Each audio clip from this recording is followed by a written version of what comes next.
Hello dear students, welcome you again to the class of economics. Today we are going to discuss about the long run production function, that is law of returns to scale. If you remember, last class we have discussed law of variable proportion, that is short run production function, where we tried to find out the effect on production due to change in the variable factors. But in the long run, as we all know that all factors are variable, so what will happen to the total product when we change all the factors of production? So that is what the law of return to scale is. So let us start our class. So let me share my screen with you all. As you all can see in the screen, today's topic, law of returns to scale. Now we are going to find out the different content that is how we are going to proceed today. Introduction.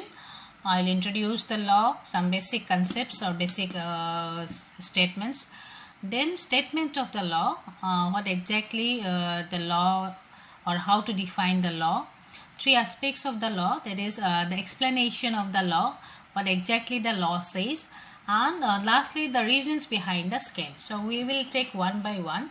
So in introduction we can talk that we all know that returns to scale is a long run law of production. So returns to scale is applicable only in the long run, because in the long run only all factors of productions are variable. So here the word returns refers to the change in physical output. Because when there is any change in the input, there is a change in the physical output. So that change in physical output is exactly called as returns. And the word scale refers to the scale of operation. Scale of operation means the quantity of all the inputs, and the combination of all the inputs in the process of production is the scale of operation. So a particular scale gives a particular level of output. So that is called the scale of operation.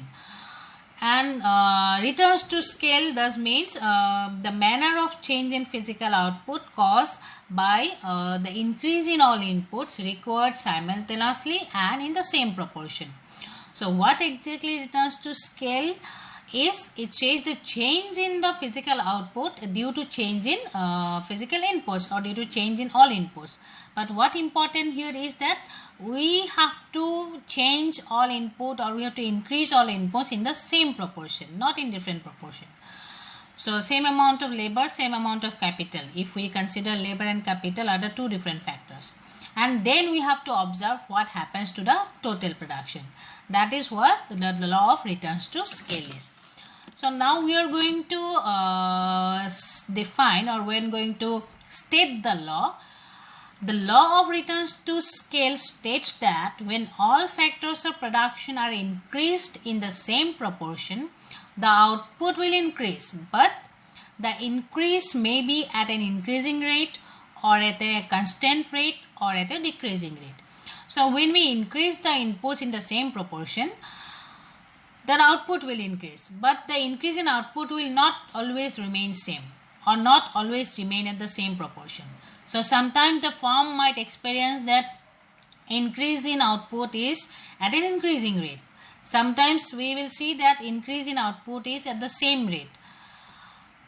And lastly, the firm might experience that the increase in output at a decreasing rate. So these are the three different phases or three different aspects of the law that exactly defines the change in the total product or change in the output due to change in the inputs. So this increasing returns to scale, constant returns to scale, and decreasing returns to scale are the three different stages or three different aspects of the law that happens when we keep on changing our scale of production. So let us explain all these three different stages one by one. You note down the various important points of the different stages. Increasing returns to scale actually occurs when the increase in output is more than the proportional to the increase in inputs. So this means what? When we increase the inputs in same proportion, all the inputs. So here I have taken labor and capital. If we increase labor and capital in the same proportion, we will see that output is increasing more than the proportion in which we increase the inputs. So for example, if we double our inputs, output will be more than the double. That is what the increasing returns to scale. And because of this increasing rate, what happens, the farm will experience a decreasing average cost. So increasing returns to scale implies that there is a decrease in the cost, because our output is increasing more than the increase in input. So that is why cost of production or average cost of production will decrease. That is what the increasing returns to scale. And in most of the farms and most of the production houses, increasing returns to scale occurs at the initial stage of production. So when they start to expand or start to increase their scale of production at the initial stage, so they experience increasing returns to scale. That means the way they increase their inputs, the outputs will come more. So that is what the increasing returns to scale. The next one is constant returns to scale. Basically this is a hypothetical stage, we can say, because it is very difficult to have increase in output and increase in input in the same proportion. So constant returns to scale occurs when the increase in output is proportional to the increase in inputs. So for example, if we double our inputs, output will also be double. So this is very rare situation, a rare stage of production. But still, if it occurs, then the farm will experience the same cost of production. Cost of production will remain same. So that is what the constant returns to scale is. And the last and the third stage is decreasing returns to scale. So decreasing returns to scale occurs when the increase in output is less than proportional to the increase in input. So this means when we double our inputs, output will be less than double. So this implies that farm will have an increasing cost, because whatever we are investing, whatever our cost of production, our output is less. So definitely this will lead to a more cost or increasing cost of production. So decreasing returns to scale occurs at a later stage of production, when we keep on expanding our production and at a point of time it is too big to manage. So that is the time when the decreasing returns to scale operates in a farm. So that means they will start experiencing lesser increase in output. So these three stages, as you can see, can be explained with the help of a numerical table I have given here, with the labor and capital. Two inputs I have taken, labor and capital.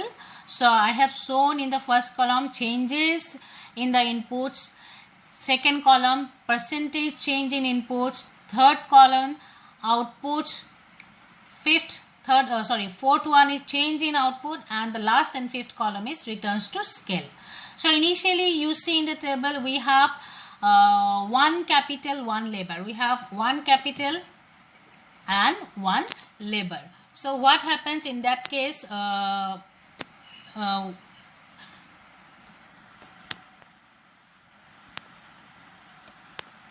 Okay, we have one capital, one labor. So in combination of one capital and one labor produces actually 100 units of output. Okay, so now the farm wants to produce more. So to produce more, farm needs to change the inputs. So suppose inputs are changed to 2 labor and 2 capital. So this change in input is 100%, from 1 labor 1 capital to 2 capital 2 labor 2 capital. So there is 100% change in inputs, and the output increase suppose 250. So what is change in the output? Change in output is 125%. You can see here change in input is 100%, but change in output is 125%. So increase in output is more than the increase in inputs. So there is an increasing returns to scale. So you can see in the next stage that inputs are increased by one more units, 3 labor 3 capital. So in this case the increase in the input is 50%, and the output increases total to 375. So percentage change in output is 50%. So 50% change in inputs and 50% change in output. So there is a constant returns to scale. So output and input are changed by the same proportion. Lastly, you can see it increased one more labor and one more capital, 4 labor 4 capital. So which implies the change in the inputs is 33.3%, and the total output given by this combination of labor and capital is 450. So for 450 units of output means there is a change of 20%. So 20% change in output, but change in input is how much? 33.3%. So output change is decreasing. So it is less than the proportionate change in inputs. So there is a decreasing returns to scale. So that is what the 3 different stages or 3 different aspects of the law of returns to scale. So now we are going to find out why there is an increasing returns to scale, why there is a decreasing returns to scale. These are the basically 2 different stages the farm practically the farm experience. So we are going to find out why this increasing and decreasing returns to scale occurs, or reasons behind increasing and decreasing returns to scale. So you can see here in this screen, I have mentioned the reasons behind increasing and decreasing returns to scale, causes of increasing returns to scale and causes of decreasing returns to scale. So causes of increasing returns to scale, there are 2 different types of causes, internal economies of scale and external economies of scale. So under internal there are different factors, under external different factors. So let us take increasing returns to scale, its causes, internal economies of scale. So what is internal economies of scale? Internal economies of scale, that means the advantages and benefits the farm is getting due to some internal factors like technical, managerial, financial, risk bearing. So what happens when the farm expands at the initial stage? Then the farm may have all these advantages. Technical means use of technology. So suppose the farm has the technology, farm has the techniques, but it is not used properly because production is less. But when we increase our production, we can increase or you can apply those technologies available or techniques or machineries available with the farm. So that they will definitely reduce the average cost of production. So farm will get the benefit. Managerial means the manager's role. So when the farm expands, the managers can specialize, not even manager, actually the laborers, the workers also we can specialize them in certain areas. So in this case, we can utilize the full capacity of the human resources employed, and this will also definitely going to reduce the average cost of production. Thirdly, financial benefits, financial advantage we can say about when we increase our production, then what happened, the farm may get some financial benefits from the market. So what kind of financial benefits the farm will get? That big farm, they always have a good advantage in financial matters, like money borrowing. When they want to borrow, since the farm is big, so they easily get the loan. Then when you are big, then you might get the loan at a lower rate of interest. So cost of capital will be reduced. So these are financial benefits. Risk bearing benefit is also that when the farm produces different types of goods or at a larger scale, then risk is also less. So risk bearing capacity is also economize the production houses. So in that way the farm can reduce the cost of production and increase the total production. And then external economies of scale, it also includes economies of concentration, then economies of information and economies of disintegration. So economies of concentration basically means when there are a number of farms in a particular industry, and all together can have a same network of transport and communication. So when they all will supply raw materials together, when they all will bear the cost of transportation and communication together, so this is going to reduce their cost of production. So this is out of the farm, but when they come together, they can reduce their cost of production. This is called economies of concentration. Economies of information basically about the what you can say the research advantage. When there is research and innovation, that is going to benefit all the farms working in the same area. So economies of advantage, economies of information is going to also give some advantages to the farms. Then thirdly, economies of disintegration. Economies of disintegration basically we can talk about the industry. When industry develops, then all the farms engaged in it to decide and divide the process of production. That means they will not produce everything. For example, automobile industry, we can say automobile industry does not concentrate in the production of spare parts. They always like to buy it from the other production houses because it is, for them it is cheaper. So instead of producing at their own production houses, they can concentrate in their main business. Okay, so if they buy it from the other farms also can concentrate more on their one area of spare parts production, and the main company can also buy it at a lesser cost. So like this kind of integration always helps each other. So these are the external economies of scale that actually reduces the cost of production initially when the farm increases or farm expands its output. Okay. Then we have decreasing returns to scale. The causes of decreasing returns to scale, again it is same. But what is decreasing returns to scale? The definition of decreasing returns to scale, that decreasing returns to scale occurs when the farm is too big to manage. Okay, suppose the farm is producing, expanding its output, and at a particular point of time, what happened? These economies of scale occurs because the farm grows so large that it becomes very difficult to manage. Okay, so when it becomes very difficult to manage, from the management point of view, basically the cost of production increases. So management point of view, like internal, there will be internal these economies, external these economies.